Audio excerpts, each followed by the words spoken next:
nosso Evangelho no Lar, estudo do livro Meditando a Vida, do Lama Padmasambhava, capítulo 3, Propósito da Educação no Budismo. Hoje nós vamos ver o item Remoção de Obstáculos, onde o Lama diz: os grandes mestres dizem que nossa natureza parece estreita devido a uma construção e chamam o processo de aprendizagem, a desconstrução, de remoção de obstáculos. Então esse aqui já é um ponto muito interessante, pessoal, da gente destacar, porque aqui também, do mesmo modo que a gente estava comentando na primeira parte do nosso evangelho de hoje, uma primeira olhada nessa frase aqui do Lama parece assim estranha, né? Porque ele vai dizer que todo o processo da aprendizagem budista é um processo de desconstrução, né? De remoção de obstáculos. Então a gente está acostumado a querer sempre entender que o processo educacional é um processo de aquisição, né? Adquirir conhecimentos, adquirir habilidades, adquirir uma série de coisas, né? Mas do ponto de vista espiritual, a aprendizagem ela é desconstrutiva, por que desconstrutiva? Porque ela desconstrói nossas emoções perturbadoras, ela desconstrói nossas visões errôneas do mundo. Nós temos muitas visões errôneas do mundo, né? Uma delas é achar que, por exemplo, isso de um ponto de vista geral, né? Achar que, por exemplo, só existe aquilo que nossos sentidos podem captar. Essa é uma visão geral, né? Inclusive da nossa ciência. O que os sentidos não captam não existe, né? Como se os nossos sentidos fossem onipresentes, né? Pudessem ver tudo, e nós sabemos que não são, né? E aí o Lama segue dizendo: no treinamento budista, quando este aspecto é compreendido, quando é vivenciado, mesmo que parcialmente, há uma decorrência, um resultado. É a confiança, não uma confiança propriamente cognitiva. A confiança na natureza, que então se percebe, está além de todas as histórias particulares que possam surgir para a identidade estreita construída. Não se trata de teoria, é um aspecto vivenciado, sensorial, cognitiva e emocionalmente. Então esse é um ponto importante a se destacar. A educação budista, ela não se restringe ao aspecto cognitivo. Ela tem um aspecto cognitivo muito forte, muito intenso, muitos textos, há muita lógica, né? Muita inferência, mas ela não para aí, né? Todo esse trabalho cognitivo, ele visa purificar nossos sentidos, por isso que o Lama fala aqui no aspecto sensorial, né? Então purificar nossa visão, purificar nossa audição, né? Purificar a nossa gustação, nosso olfato, nosso tato, né? E também purificar nossas emoções, sobretudo nossas emoções perturbadoras, né? Nós precisamos nos libertar do orgulho, da inveja, do apego, da carência, da raiva, do medo, né? E da preguiça, né? Da indisciplina, né? Da falta de entusiasmo de praticar, né? Então, ela é uma educação muito abrangente, a educação budista, né? Ela abrange, digamos assim, todas as esferas do nosso ser, porque ela tenta alcançar, ela tenta e alcança, né, quando é devidamente aplicada, até mesmo a nossa natureza primordial, né? A nossa essência espiritual, a nossa natureza divina, o reino de Deus dentro de nós, como nós quisermos chamar, né? E é por isso que o Lama diz aqui que a prática dessa educação desperta confiança. Por quê? Porque à medida em que nós vamos avançando nessa prática educacional, nós vamos desenvolvendo determinadas habilidades que antes não tínhamos. E aí vamos percebendo que, de fato, temos dentro de nós o germe de qualidades ilimitadas, de qualidades incomensuráveis, que não dá para medir pela matemática humana, né? Que nós temos dentro de nós um potencial de compaixão, de equanimidade, de paciência, de generosidade, de energia constante, de concentração e de sabedoria, que nós não podemos sequer imaginar com a nossa mente ordinária. Mas a gente vai experimentando essas qualidades à medida em que avança na aplicação da proposta educacional budista, e isso vai despertando a confiança, porque eu percebo que realmente o caminho me conduz a uma melhor condição de lidar com a vida, de interagir com o mundo e, sobretudo, de usufruir de uma alegria, que é aquela alegria, né, que Jesus diz que o mundo não pode dar, porque ela é uma alegria interna, é uma alegria que surge e que brota de um desenvolvimento interior. E aí o Lama segue, né, fazendo duas perguntas. Como isto pode manifestar-se na prática? Se isso tem valor, algum resultado prático deve ocorrer. Qual o resultado prático desta abordagem?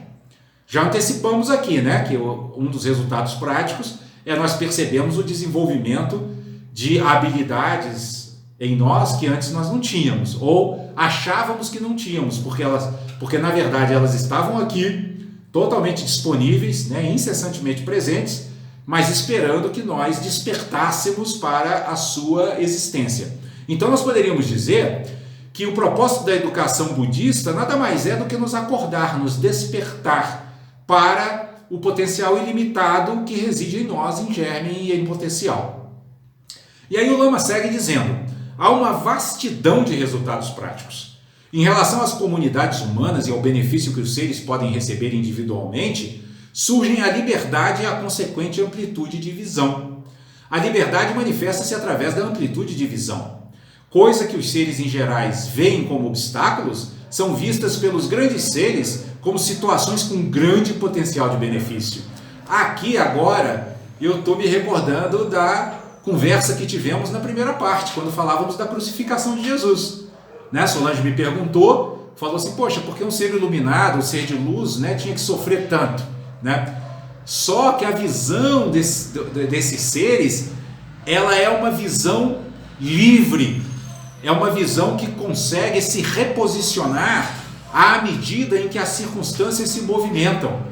Então, à medida em que Jesus percebia que tudo estava se movimentando para condená-lo à morte, ele olhou para aquela situação com liberdade e percebeu nela não um grande sofrimento, mas uma situação com grande potencial de benefício. E como ele era um ser que já havia superado o ego, ele já era plenamente dotado de alegria empática. Então ele se alegrou por esse grande potencial de benefício que a sua morte na cruz traria para a humanidade, não apenas naquele momento, mas principalmente no futuro, ao longo de séculos e milênios. E aí o Lama segue dizendo, é uma visão múltipla, como se houvesse mais dimensões. Dito assim parece esotérico, místico. Estes aspectos podem estar incluídos, mas não necessariamente. Ou seja, essa liberdade de visão que nós estamos falando aqui, que Jesus teve inclusive em relação à sua própria crucificação, ela pode parecer esotérica ou mística, mas na verdade ela é plenamente prática, totalmente prática.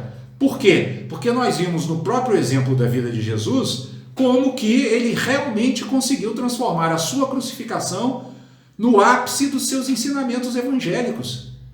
Por quê? Porque o ápice dos seus ensinamentos evangélicos foi quando ele mostrou que o indivíduo que quisesse percorrer o caminho até o fim seria aquele que desenvolvesse em si a capacidade de doar a sua própria vida pelo benefício dos outros seres, como ele fez. Né? Então é por isso que o Lama está dizendo aqui que isso não é uma questão meramente esotérica, embora o esoterismo aí com S, obviamente, está presente também. Por quê? Porque é como se fosse um poder mágico.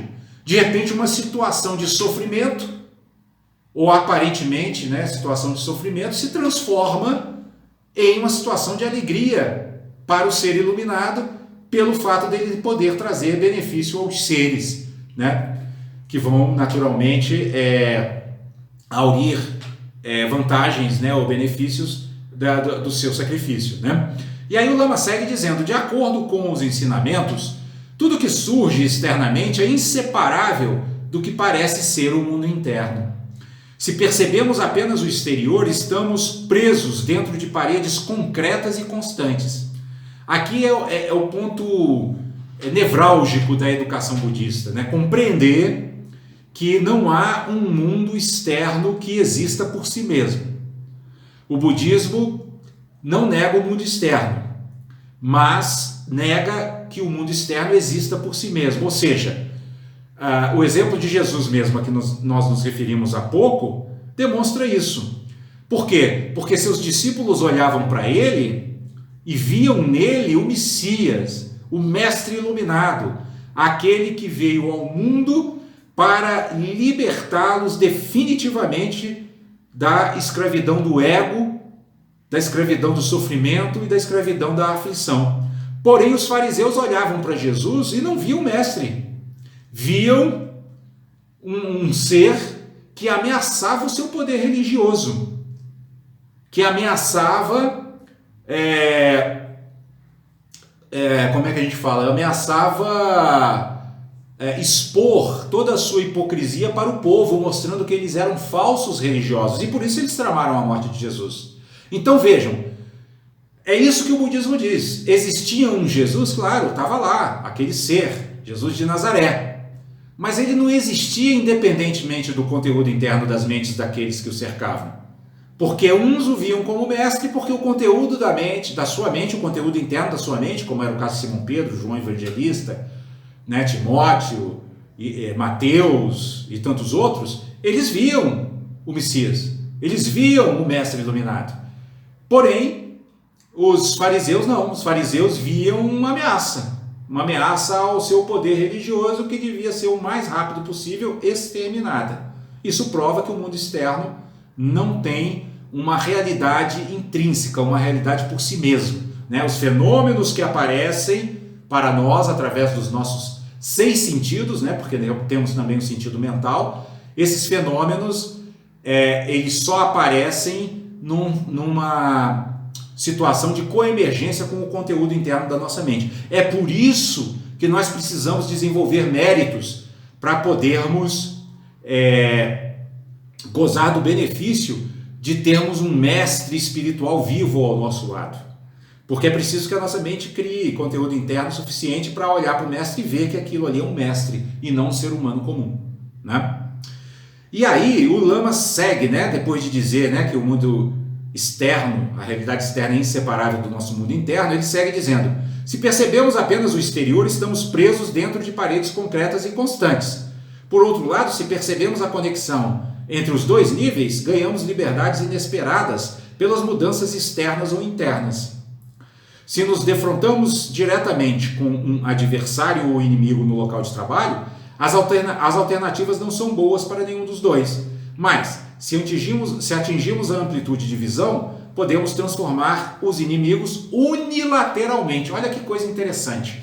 Mesmo que aquela pessoa que está se manifestando como meu inimigo não mude a sua atitude, continue tentando me prejudicar, continue a me ofender, se eu mudar a minha visão, passar a olhar para ele com compaixão, me compadecendo da sua ignorância, me compadecendo do fato de que o seu rancor e o seu ressentimento por mim só vão gerar consequências ruins para ele e não para mim, desaparece o adversário, porque eu não estou olhando para ele como adversário, estou olhando para ele como um ser sofredor. E aí o que acontece? Eu transformei, como está dizendo o Lama aqui, o inimigo unilateralmente em amigo, porque ele não se transformou, mas eu o transformei. Não foi bilateral, não foi uma via de mão dupla, mas eu tenho essa liberdade. Nós temos essa liberdade. E por que temos essa liberdade? Porque o mundo exterior não existe por si mesmo. Se a gente achar que o mundo exterior existe por si mesmo, nós vamos ficar presos, como diz aqui o Lama, em paredes concretas e constantes. É óbvio, né? Porque se eu acho que aquele ser que está me ofendendo, tentando me prejudicar e me ofendendo é meu adversário e que não tem outro jeito de eu olhar para ele, eu vou ficar preso nisso aí e vou gerar dentro de mim também a emoção perturbadora da raiva. Eu vou falar, então ele vai ver. Então agora eu vou mostrar para ele com quem que ele está mexendo, pronto, já me desequilibrei. Mas nós temos a liberdade de mudar isso. Por quê? Porque o mundo externo não existe por si mesmo. ele depende da coemergência da nossa mente, né? Por isso Jesus conseguiu olhar para aqueles que o crucificaram como sofredores e invocou o perdão de Deus para eles. Perdoai-os, meu Pai, porque eles não sabem o que fazem. Porque ele tinha liberdade, ele não ficou raivoso, né? Ele desencarnou feliz, né? Como já dissemos aqui, por todos os motivos, né? Que é de trazer benefício aos seres. Ele estava feliz por isso. Obrigado, meu Pai, porque tudo está consumado, né? Mas ele tinha essa liberdade, então ele não ficou com raiva daqueles que o estavam crucificando, muito pelo contrário, ele manifestou misericórdia por eles, ou seja, um coração sensível às suas misérias morais. E aí o Lama segue dizendo: existem ensinamentos sobre como transformar obstáculos em vantagens. Não se trata de usar uma visão idealista, mas de ter o poder de transformar unilateralmente as coisas que são obstáculos para nós e para os outros seres. Existe uma vastidão de consequências relacionadas com essa percepção da separatividade dos mundos externo e interno. Perdemos muito quando olhamos o mundo externo como fixo, como um lugar onde temos pouca margem de manobra. Veja, pessoal, a respeito disso nós já citamos aqui várias vezes o exemplo de pessoas que sofreram acidentes e tiveram graves consequências físicas por conta disso, como por exemplo ficar tetraplégico, né? Perder os movimentos, e que no primeiro momento ficaram extremamente revoltadas por ter acontecido isso, desejando até se suicidar, e que não poderiam nem se suicidar porque como não tinham mais os movimentos das mãos nem dos pés, não tinham mais nem como se matar, né? Mas que depois de um tempo, ao entrarem em contato ou com a doutrina espírita ou com alguma outra doutrina espiritual e espiritualizante, mudaram o foco da sua mente, mudaram a dinâmica interna da sua mente e perceberam que aquele acidente e aquelas consequências aparentemente trágicas que decorreram do acidente nada mais eram do que uma grande oportunidade de eles crescerem espiritualmente, deles naquela quietude em que estavam obrigados a ficar, já que perderam os movimentos, eles passaram a ter uma oportunidade de fazer um verdadeiro retiro espiritual, no sentido de que, em não podendo mais se ocuparem com as coisas mundanas, né, trabalho, cuidados da família, etc., porque não tinham mais seus movimentos, eles podiam dedicar todas as horas do seu dia a observar a sua mente, a observar as suas reações, a ouvir ensinamentos que seres compassivos liam para eles, né, ou disponibilizavam para eles, enfim, mudaram completamente a sua posição mental, ressignificando aquele fato, transformando a tragédia em verdadeiro benefício espiritual para a sua caminhada, né, para a sua evolução. E aí o Lama segue dizendo: todas as situações kármicas são impermanentes, são uma questão de perspectiva. Um exemplo é a diferença entre o reino dos deuses e o reino dos infernos.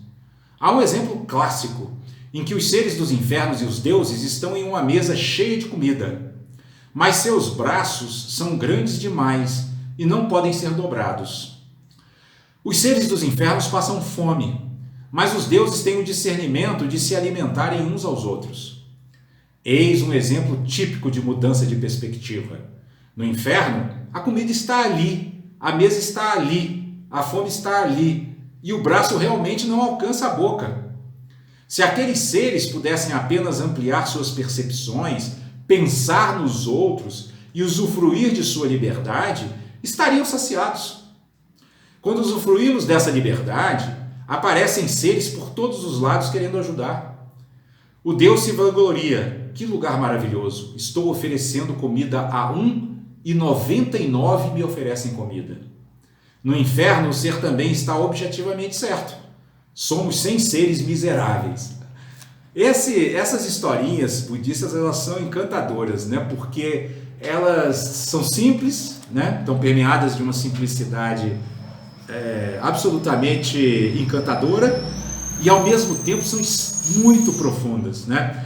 Então a situação que o Lama descreve aqui, vocês imaginem, né, esse exemplo clássico a que o Lama se refere aqui é a seguinte situação, né? Nós temos ali 100 seres que são deuses, né, pelo que eu entendi aqui, e 100 seres que são seres infernais, seres dos infernos, né, possuídos de profundo egoísmo, raiva e medo. E todos eles, deuses e seres infernais, têm braços extremamente compridos e que não dobram. Então, eles conseguem pegar a comida na mesa, mas não conseguem levar a comida à sua própria boca com o seu braço. Aí o que acontece? Os deuses, como são seres generosos, eles acham uma saída, eles pensam assim, poxa, eu não posso trazer a comida para minha boca, mas posso levá-la até a boca do meu companheiro, que está lá do outro lado da mesa e meu braço leva a comida para ele. E os seres infernais, como não tem essa perspectiva da compaixão, da generosidade, não veem essa possibilidade. É isso que é a ideia de que não existe um mundo externo lá fora, né, rígido. O que é rígido é a mente dos seres infernais. Eles não conseguem pensar em outra coisa que não seja alimentar a si mesmos. Já os deuses, com uma mente bem mais ampla, eles falam, não, eu posso me alimentar, mas eu posso alimentar o outro. E aí eles se alimentam reciprocamente. E aí o mais interessante é esse final, quando o Deus se vangloria, né, dizendo que, olha, eu ofereço comida para um dos meus 99 companheiros, mas eu recebo comida de 99, mostrando o que representa dizer que a alegria empática é uma qualidade incomensurável. Não dá para medir a alegria que a gente pode sentir quando beneficia os outros seres, porque nessa metáforazinha, nessa história, a gente percebe exatamente isso, né? Ele dá comida para um e recebe comida de 99. Nós, se desenvolvermos dentro de nós a compaixão genuína, né? A alegria empática, né? A bondade amorosa, nós vamos nos alegrar com cada ser que nós beneficiarmos. E como os seres, sobretudo os seres que o budismo chama de seres sencientes, que nós chamaríamos dentro da doutrina espírita e cristã dos sofredores, né? Eles são infinitos. Então nossa possibilidade de alegria empática é infinita, incontável, incomensurável. Não tem limite para ela, né? Porque não tem limite para os seres que eu posso ajudar. É isso que essa historinha aqui representa, né? E aí o Lama conclui esse tópico, né, o tópico da remoção dos obstáculos, dizendo que todos os problemas estão nesta categoria. Ou seja, temos graus de liberdade adicionais, mas será necessário nos transferirmos para outras paisagens mentais, ampliar nossas perspectivas antes que possamos usufruir de nossas liberdades. O objetivo da educação no budismo é oferecer liberdades que não percebemos usualmente. Liberdades em relação àquilo que chamamos de roda da vida. Essas liberdades só podem ser acessadas removendo-se os obstáculos construídos, né? Isso ficou muito claro na historinha lá, né, dos deuses e dos reis, dos seres dos infernos, né, dos seres infernais, né? Os seres infernais, como eles não conseguiam mudar de paisagem mental, da paisagem mental do egoísmo, eles só viam a possibilidade de alimentar a si mesmos. E como os seus braços eram muito longos, e eles não podiam levar a sua própria boca, eles ficavam passando fome, porque eles não viam a possibilidade de uns alimentarem os outros.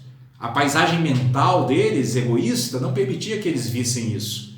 Então, para que a gente usufrua dessa liberdade espiritual, é preciso que a gente seja como esses deuses, os 100 deuses, né, que estavam sentados em redor da mesma mesa, com os braços igualmente compridos, mas que viam essa possibilidade de se ajudarem uns aos outros, né?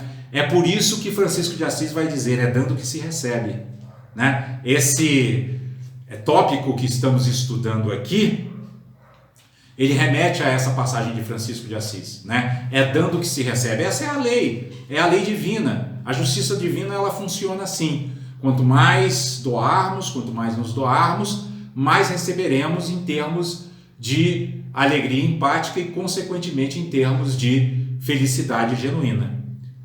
E reparem que o tema o título desse tópico é remoção dos obstáculos. E aí a gente percebe por tudo que lemos aqui, por tudo que dissemos aqui, que o grande obstáculo a ser removido é o obstáculo do egoísmo, que nos impede de vermos que é beneficiando os seres que nós alcançaremos a verdadeira felicidade.